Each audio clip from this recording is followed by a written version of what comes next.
ಪುರುಷರಿಗಾಗಿ ಕೆಲವು ನಿಯಮಗಳು.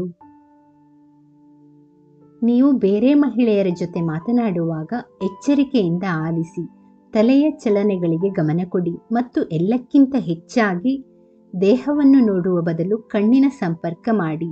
ಯಾವಾಗಲೂ ನಿಮ್ಮ ಜೇಬಿನಲ್ಲಿ ಸ್ವಲ್ಪ ಹಣವನ್ನು ಇಟ್ಟುಕೊಳ್ಳಿ, ಆದರೆ ಎಷ್ಟು ಯಾರಿಗೂ ಹೇಳಬೇಕಾಗಿಲ್ಲ. ಯಾವುದೇ ಸಂದರ್ಭದಲ್ಲಿ ಚೆನ್ನಾಗಿ ಡ್ರೆಸ್ ಅಪ್ ಆಗಿ, ಅಗತ್ಯವಿದ್ದರೆ ಪರ್ಫ್ಯೂಮ್ ಹಚ್ಚಿಕೊಳ್ಳಿ. ಹೆಂಡತಿ ಮತ್ತು ಮಕ್ಕಳನ್ನು ರಕ್ಷಿಸಿ, ನಿಮ್ಮ ಹೆತ್ತವರನ್ನು ಗೌರವಿಸಿ ಮತ್ತು ಅವರ ಪ್ರತಿ ಮಾತನ್ನು ಪಾಲಿಸಿ.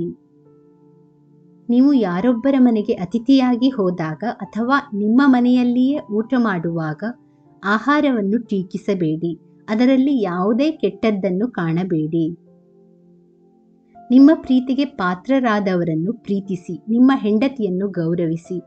ಅವಳು ನಿಮಗಾಗಿ ತನ್ನ ಕುಟುಂಬವನ್ನು, ಹೆತ್ತವರನ್ನು ತ್ಯಾಗಿಸಿ ನಿಮ್ಮ ಜೀವನದ ಸಂಗಾತಿ ಆಗಿದ್ದಾಳೆ. ಯಾವತ್ತಿಗೂ ಸಂಬಂಧಗಳು ಮತ್ತು ಸ್ನೇಹಕ್ಕಾಗಿ ಭಿಕ್ಷೆ ಬೇಡಿಕೊಳ್ಳಬೇಡಿ. ನೀವು ಪುರುಷರಾಗಿದ್ದರೆ ಯಾವಾಗಲೂ ಹೆಮ್ಮೆ ಮತ್ತು ಅಹಂಕಾರದಿಂದ ಇರುತ್ತೀರಾ ಅಂತ ಸ್ವಲ್ಪ ಜನ ಭಾವಿಸುತ್ತಾರೆ, ಆದರೆ ನೀವು ಮೌನವಾಗಿ ಇದ್ದು ಬಿಡಿ. ಯಾರೊಂದಿಗಾದರೂ ಮಾತನಾಡುವಾಗ ಪಾಕೆಟ್ನಲ್ಲಿ ಕೈ ಹಾಕಿ ನಿಂತು ಅಥವಾ ಕೈ ಕಟ್ಟಿ ನಿಂತು ಮಾತನಾಡುವುದನ್ನು ಮಾಡಬೇಡಿ. ನಿಮ್ಮ ಹೆಂಡತಿ, ಮಕ್ಕಳು ಅಥವಾ ಪೋಷಕರ ಮುಂದೆ ಡ್ರಿಂಕ್ಸ್, ಸ್ಮೋಕ್ ಯಾವತ್ತಿಗೂ ಮಾಡಬೇಡಿ. ಅದು ನಿಮ್ಮ ಮಕ್ಕಳ ಭವಿಷ್ಯಕ್ಕೆ ಕೆಟ್ಟ ಪರಿಣಾಮವನ್ನು ಬೀರುತ್ತದೆ. ಕೆಲವೊಮ್ಮೆ ನಿಮ್ಮ ಹೆಂಡತಿಯ ಕೆಲಸದಲ್ಲಿ ಸಹಾಯ ಮಾಡಿ, ಇದು ನಿಮ್ಮಿಬ್ಬರ ನಡುವೆ ಪ್ರೀತಿಯನ್ನು ಹೆಚ್ಚಿಸುತ್ತದೆ.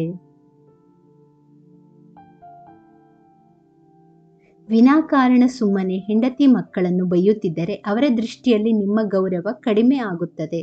ಆದರೆ ಅಗತ್ಯ ಇರುವಲ್ಲಿ ಮಾತ್ರ ಬೈಯಿರಿ, ಇಲ್ಲದಿದ್ದರೆ ಮಕ್ಕಳು ತಮ್ಮ ಸ್ವಂತ ಇಚ್ಛೆಯ ಪ್ರಕಾರ ಮಾಡಲು ಪ್ರಾರಂಭಿಸುತ್ತಾರೆ. ನಿಮ್ಮ ಹೆತ್ತವರಿಗೆ ಮೊದಲ ಸ್ಥಾನ ಕೊಡಿ.